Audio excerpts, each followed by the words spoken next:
Hello, नमस्कार साथियों, आप सभी का स्वागत है एक बार फिर से आपके अपने यूट्यूब चैनल पर। दोस्तों, आज हम करने वाले हैं प्रमुख आंदोलन, घटनाएँ और समझौते। भी क्या-क्या आंदोलन हुए थे हमारे देश के अंदर और क्या-क्या घटनाएँ घटी थी और फिर उनके साथ समझौते भी किस तरीके से हुए थे, सारी बातें हम कवर करने वाले हैं। आपको बता दूँ कि क्या-क्या बातें हम इस वीडियो में देखने वाले हैं। होम रूल आंदोलन, लखनऊ पैकेट रोलेट पैकेट और खिलाफत आंदोलन, चौरी चौरा कांड और स्वराज पार्टी, गोलमेज सम्मेलन, गांधी इरविन समझौता, पूना पैक्ट, जलियांवाला बाग हत्याकांड, शिमला समझौता और भूदान आंदोलन। ये सारी जो आंदोलन है वो हम इस वीडियो के माध्यम से देखने वाले हैं। तो इसलिए वीडियो को शुरू से लेकर यानी अंतिम तक पूरा देखना है। और अगर आप हमारे चैनल पर नए हैं तो चैनल को भी सब्सक्राइब करें और बेल आइकन को भी प्रेस कर लें ताकि नोटिफिकेशन आपके पास पहुंचता रहे। और वीडियो को एक प्यारी सी लाइक कमेंट जरूर करिएगा दोस्तों, क्योंकि वीडियो बनाने में बहुत ज़्यादा मेहनत लगती है। ठीक है, तो हम आगे देखते हैं कि किस तरीके से हमारे आंदोलन हुए थे और किस तरीके से वो समझौते भी हुए थे। सारी की सारी बातें हैं वो मैं एक भी वीडियो में आपको सब कुछ बता दूंगा। ठीक है, चलिए स्टार्ट करते हैं। फिर आपने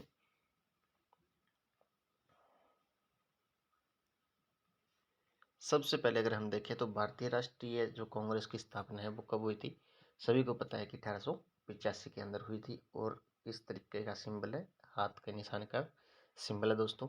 स्थापना कब हुई थी? 28 दिसंबर 1885 के अंदर हुई थी। संस्थापक कौन था? एलन ऑक्टेवियन ह्यूम था। ए ओ ह्यूम या सीधा एलन ऑक्टेवियन ह्यूम, लेकिन हम सीधा किताबों में पढ़ते हैं कि ए ओ ह्यूम था। ठीक है, स्कॉटलैंड से था। स्थान कहाँ है? मुंबई के गोकुलदास तेजपाल संस्कृत विद्यालय। ठीक है, वायसराय कौन था? Lord Dufferin. दादा भाई नौरोजी ने इसका नामकरण भारतीय राष्ट्रीय कांग्रेस किया। पहले इसका नाम भारतीय राष्ट्रीय संघ था। ठीक है, इतनी बातें आप याद रखना। आगे है होम रूल आंदोलन। होम रूल आंदोलन आयरलैंड के होम रूल आंदोलन से प्रभावित था और इसके साथ क्या था? बाल गंगाधर तिलक बेलगांव पुणे में और एनी बेसेंट मद्रास के अंदर। सभी दोस्तों से एक रिक्वेस्ट है कि all extra fact covered in video, so first watch video after that for revision read PDF. यानी कि जो भी एक्स्ट्रा फैक्ट है वो हम इस वीडियो में बताएंगे आपको, लेकिन क्या है, पहले आपको वीडियो को पूरा देखना है और उसके बाद ही आप क्या है पीडीएफ पढ़ सकते हैं, रिवीजन कर सकते हैं। ठीक है, आगे हम बात करें तो रोलेट एक्ट किस तरीके से है। रोलेट एक्ट कब हुआ था? 19 मार्च 1919 के अंदर। यह काला कानून था और जिसके अंतर्गत किसी भी व्यक्ति को संदेह के आधार पर गिरफ्तार किया जा सकता था, बिना वकील, बिना अपील और बिना दलील का कानून था। और किसको गिरफ्तार किया गया था? सैफुद्दीन किचलू और डॉक्टर सत्यपाल पर को बिना वकील, बिना अपील और बिना दलील का ही इन दोनों को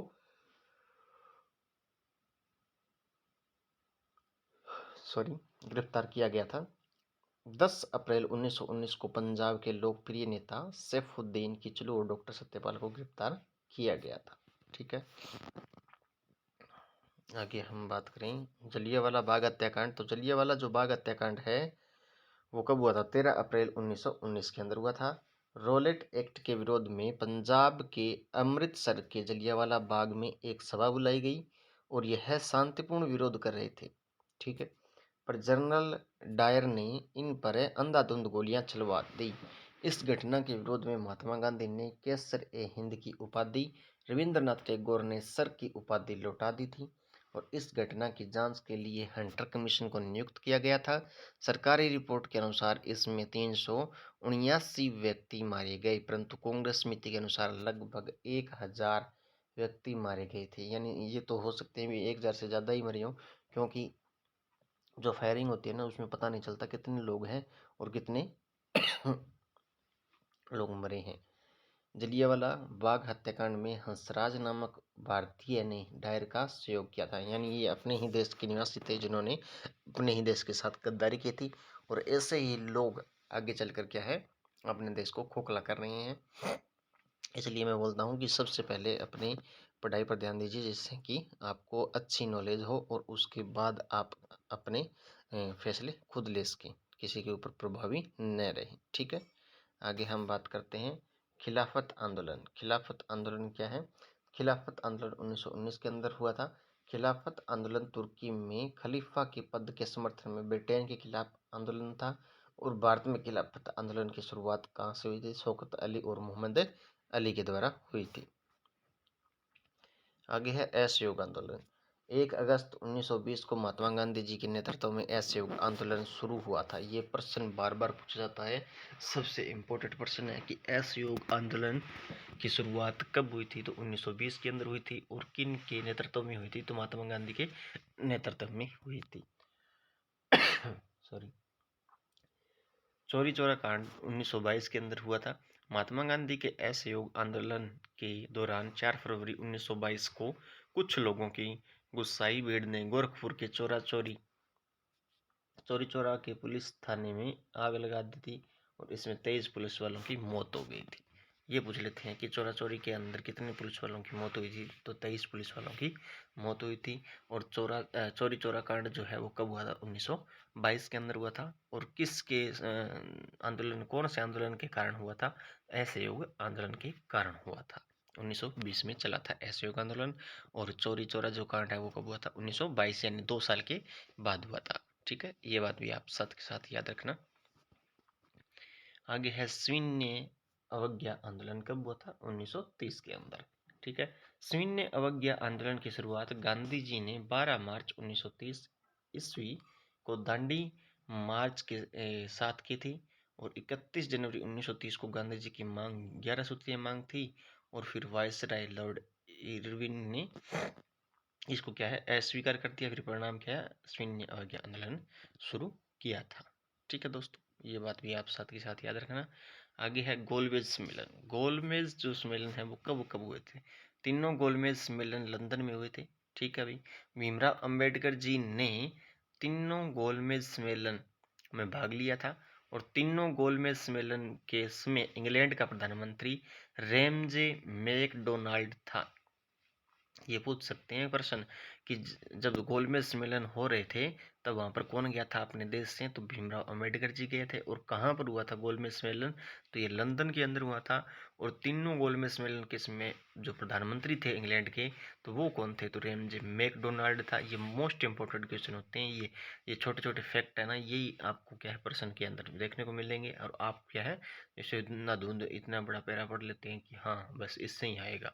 लेकिन जो छोटी छोटी बातें हैं, जैसे अब मैंने ये 3 जो लाइनें लिख रखी है, इन 3 लाइनों के अंदर कम से कम 4 या 5 क्वेश्चन बन जाते हैं। यानी कहाँ पर हुआ था? लंदन के अंदर हुआ था। अपने कौन गया था?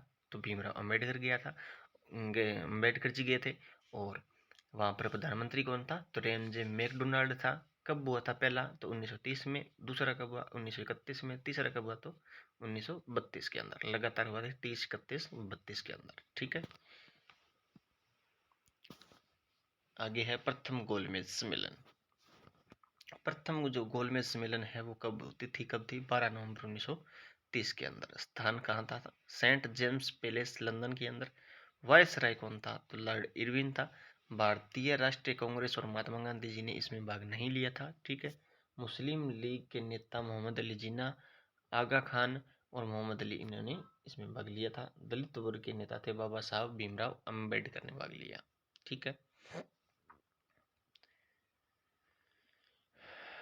आगे है गांधी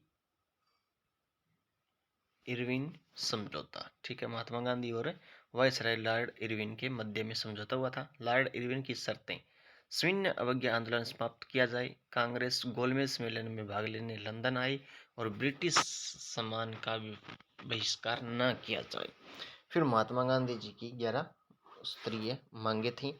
और ये 11 सूत्रीय मांगे बहुत मोस्ट इंपोर्टेंट है, याद रखना, देख लेना एक बार। पूर्ण रूप से शराब पर प्रतिबंध, ये 11 स्तरीय पहली मांग थी, पूर्ण रूप से शराब पर प्रतिबंध। ठीक है, दूसरी मांग थी विनिमय विनिमय की दर घटाकर 1 शिलिंग 4 पैसा कर दी जाए। ठीक है, तीसरी मांग थी भूमि लगान आधा हो और उस पर काउंसिल का नियोजन रहे। ठीक है भाई। चौथी मांग थी नमक कर को समाप्त कर दिया जाए। नमक कर को समाप्त कर दिया जाए। ठीक है। पांचवी मांग थी सेना संबंधी व्यय में कम से कम 50% की कमी हो। सेना संबंधी जो व्यय होता है उसके अंदर क्या 50% है, कम से कम क्या है, व्यय हो।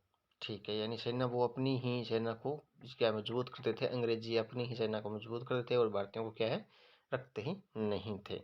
यानी उनके 4 व्यक्ति थे होते थे और एक व्यक्ति अपना होता है, या 5 व्यक्ति उनके होते थे तो एक व्यक्ति अपना होता था। बड़ी बड़ी सरकारी नौकरियों का वेतन आधा कर दिया जाए। ठीक है।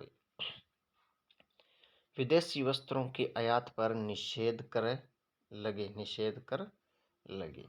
भारतीय समुद्र तट केवल भारतीय जहाजों के लिए सुरक्षित रहे और इसके लिए कानून का निर्माण हो। ठीक है। सभी राजनीतिक बंदियों को छोड़ दिया जाए। सभी राजनीतिक बंदियों को क्या है, छोड़ दिया जाए। गुप्तचर पुलिस हटा दिया जाए अथवा उस पर जनता का नियंत्रण रहे। आत्मरक्षा के लिए हथियार की अनुमति दी जाए। ठीक है। ये क्या थी, 11 स्तरीय मांग थी। दूसरा गोलमेज सम्मेलन। दूसरा जो गोलमेज सम्मेलन हुआ वो तिथि कब थी, 7 सितंबर 1931 के अंदर हुई थी। स्थान कहाँ पर था, सेंट पॉल पैलेस लंदन के अंदर। वायसराय कौन था, लॉर्ड लिनलिथगो। लिनलिथगो कौन था, लॉर्ड लिनलिथगो। ठीक है। सम्मिलित सदस्य कौन थे, मुस्लिम लीग मोहम्मद अली जिन्ना। दलित वर्ग क्या थे, बाबा साहब भीमराव अंबेडकर। और कांग्रेस महात्मा गांधी। गांधी जी एस राजपुताना जहाज से लंदन आए थे और फ्रैंक मोरेसस के गांधी जी को अर्धनग्न फकीर कहा था। किसने कहा था, फ्रैंक मोरेसस ने। और एस राजपुताना जहाज से कहाँ पर आए थे, लंदन आए थे। और किसको कहा था, गांधी जी को क्या कहा था, अर्धनग्न फकीर कहा गया था। तीसरा गोलमेज सम्मेलन। तीसरा गोलमेज सम्मेलन है, तिथि है 1932, स्थान लंदन। कांग्रेस के बहिष्कार के कारण यह सम्मेलन असफल रहा। ठीक है भाई, ये बात आप इतनी बात याद रखना। आगे है पुना समझौता। पुना समझौता। पुना समझौता 24 सितंबर 1932 को यरवदा जेल पुणे में महात्मा गांधी और भीमराव अंबेडकर जी के बीच हुआ। परिणाम, केंद्रीय विधानमंडल के दलित वर्ग के लिए सुरक्षित सीटों को 18% से बढ़ा दिया। दूसरा क्या है, परिणाम हुआ था, प्रांतीय विधानमंडल में दलित वर्ग के लिए सीटें 71 से बढ़ाकर 148 कर दी गई थी। आगे है पाकिस्तान की मांग। 24 मार्च 1940 को लाहौर अधिवेशन में मुस्लिम लीग ने पाकिस्तान की मांग की। माउंटबेटन योजना। 3 जून 1947 को वायसराय माउंटबेटन ने भारत के विभाजन की योजना रखी। भारत 15 अगस्त 1947 को आज़ाद हुआ था। पाकिस्तान 14 अगस्त 1947 को आज़ाद हुआ था। ठीक है। भारत और पाकिस्तान के बीच सीमा रेखा को रेड क्लिफ रेखा कहा जाता है। इतनी बात भी आप याद रखना। रेड क्लिफ रेखा कहाँ पर है, भारत और पाकिस्तान के बीच की सीमा को कहा जाता है। भूदान आंदोलन। भूदान आंदोलन कब हुआ था, 1951 को विनोबा भावे ने भूदान आंदोलन शुरू किया और रामचंद्र रेड्डी ने सबसे पहले भूमि दान में दी थी। ठीक है, ये बात भी आप याद रखना। ओके दोस्तों, आज के लिए इतना ही। मिलते हैं नेक्स्ट वीडियो में, तब तक के लिए धन्यवाद। लेकिन अगर आपने अभी तक हमारे चैनल को सब्सक्राइब नहीं किया है तो आपसे एक हाथ जोड़कर रिक्वेस्ट है कि आप चैनल को सब्सक्राइब करें और बेल आइकन को भी प्रेस करें ताकि नोटिफिकेशन आपके पास पहुंचता रहे। और वीडियो को लाइक कमेंट शेयर ज़रूर करना न भूलें। ठीक है, मिलते हैं फिर अपने नेक्स्ट वीडियो में, तब तक के लिए धन्यवाद।